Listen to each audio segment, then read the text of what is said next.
Please. Tell me more. Yeah. Why do you... Go on. He said, it's easy for you, Alex, to create this personal brand. He's like, you have so many interesting things about you. He's like, you dress a certain way, you act a certain way. And he said, it's different than everyone else does, right? And I said, I don't think that's true. I think that everyone has a personal brand that is unique and different, but everyone doesn't look that way because they conform to what they think everyone else wants them to look like. And so the fact that they are boring and they resent the fact that they're boring is because they are living out reflections of what they think everyone else wants them to do. And so all you have to do is start at square zero and be like, what do I want? Because I realized after I got out of gym launch that, I dressed a certain way for gym launch because I was the head of an entire community of gyms, and it made sense for me to dress that way because I needed to look that part, right? But when I was at ground zero, and I was like, okay, what do I want? And I thought about it for a long time, and I was like, well, what would 85-year-old me wear? I was like, 85-year-old me would wear probably the most functional thing he could wear, because he doesn't care what his shoes look like. He doesn't care what his shirt looks like. He just wants to be comfortable. And so I just started trying all the things that I could possibly imagine for shoes, shorts, hats, whatever, to find the thing that I was like, you know what? This is the most comfortable. And this allows me to do the most things in the most rooms without changing. And so people then are like, man, that's so unique. But it was actually just saying, if everyone was gone from existence, what would I do? What would my work be, right? How would I dress? Who would I date? That's a real one. Who would I date if no one else told me what they thought about it? Maybe someone different than you're dating right now. And if the person that you would want to date isn't the person you're dating right now, and the person that you'd want to date would never date you, then maybe rather than dating these mediocre mollies or mediocre Matts, you take the period of time, you go on the untrodden path, you have people reject you and say, oh, you're not coming out tonight, you're going to the gym again, right? Oh, can't eat with us, right? She's on a diet again. How long are you going to stick with this one, right? Because the thing is that the stick to it muscle itself is something that you work on. Because if you started diets and you failed, and you started working out and you failed, if you just make it longer every time before you fail, you're still making progress and you're still doing something that everyone else isn't doing. Yeah. And that is the biggest meta indicator that you possibly can, is because everyone sucks.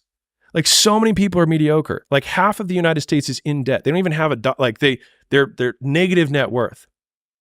And so, like, just saying different than that, like, the bar isn't high. We talked about this. Dude, go for it. I know what you're going to go on. Just go for it. The bar has never been set lower to separate yourself out from the pack. Never been set lower. And this is for, the black pill internet. What's black pill, by the way? It is supposed to be one step beyond the red pill to see that life and dating largely for men is, there's an uncomfortable reality that if you aren't blessed with the right physical attractiveness, status, or money, LMS, looks, money, status, if you don't have the right prerequisites, you're basically doomed. You're a genetic dead end and eat shit. Is that a bad thing? According to them. Okay, I'm gonna zoom out real quick, and then I know we're gonna go on this. Yeah. So if we're looking at a species, right? Let's look at deer, right? A lot of people have deer in their backyard, right?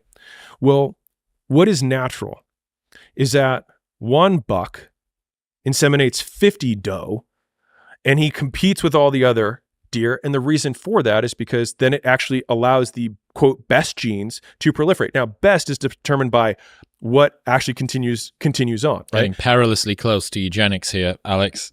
Well, I'm just talking about deer. All right? I'm just talking about deer. If anyone I'm just talking about deer. I'm not saying this is what it should be, but the point that I wanted to make was not, I think, where everyone thinks I'm going with this, which is that a lot of the black, whatever you just said, right? Black pill, I would imagine, are casting an expectation on the universe that it shouldn't be this way. Why not? And this is exactly like the hater who says, you're not going to amount to anything. And the reason it hurts is because you're like, what if they're right? And then like staring at the mirror with that question of like, what if they're right? What if I am out of shape? Because the thing is that like, in order to be the top, quote, 1%, or even the top 10%, or even just above average, right? You just need to not be overweight. Dude, the bar. You need to not be overweight, right? You need to be gainfully employed. The bar is so low. The bar is so unbelievably low. I got this idea I got to teach you about. The alpha history fantasy. Right. Modern men who are angry at a world they feel has rejected them mistakenly believe that they would have somehow done better in medieval times. They are adamant that the chance of them being Genghis Khan is greater than the chance of them being cannon fodder peasant number 1,373,000 whose favela was sacked and destroyed. And it's this wistfulness for the past. And dude, I get it. Like, if you feel lost and alone and like nobody understands you and like you've been forgotten and things shouldn't be this way, guess what? They've always been this way. And right now, the bar has never been set lower. If you have the opportunity to sit down and listen to me and Alex waffle on for 3.5 hours, you have the capacity, the conscientiousness, the wherewithal to be able to go out tomorrow and take one thing that you've hit from today. This is something that I want you to get onto, which I think is important, which is go ahead. Avoiding the mental masturbation. You know, we can do this thing and like speed fuck quotes into the ether and like an Uzi, right? Just unloading all of these different things. And I think that a lot of people feel a general overwhelm of indexing of information and, oh my God, I'm learning all of this stuff and I don't feel like I'm making any progress. And I really wanted to try and cut through this at some point in the conversation today as well, which is Tim Ferriss has an idea called the good shit sticks. Okay. When I first started out on this journey of personal growth, felt guilty because I didn't have a perfectly curated Evernote external brain with nested folders and all of my book summaries, and I was supposed to keep all of this thing, and how am I going to remember it, and blah, blah, blah. 5 and a bit years later, people come up to me and ask, one of the most common questions I get asked is, how the fuck do you remember all of the things that you remember? 2 things. First off, I don't remember anything that I don't care about. And the second thing, massive amounts of exposure. Those are the only 2 things that are going on. I've done 670 podcasts in 5 years for hours. And all of the reading I had to do beforehand and all of the listening I had to do beforehand as well.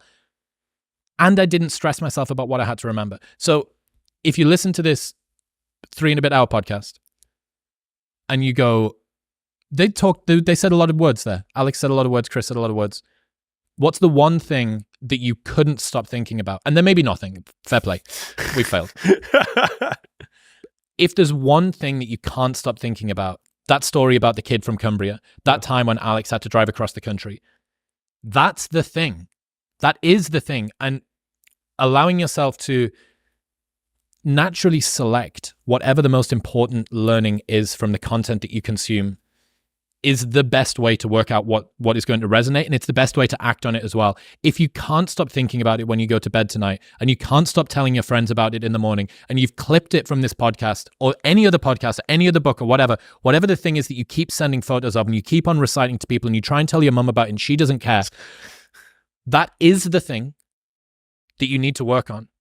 And you don't need to do, if you take half a thing from this podcast or any other podcast and you work on it for a month, you have made so much progress. And do you understand how blessed you are to have this opportunity? You could have been born in the Middle Ages before the Gutenberg printing press, when they wouldn't even give you the Bible in the common language so that you had to go through the priest to be able to have a relationship with God.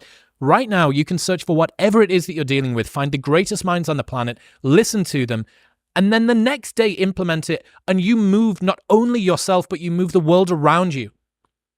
You get to nudge yourself and the rest of the world in a direction that you want to go, and you get to feel proud about it, and it's within your control. You have never been more blessed.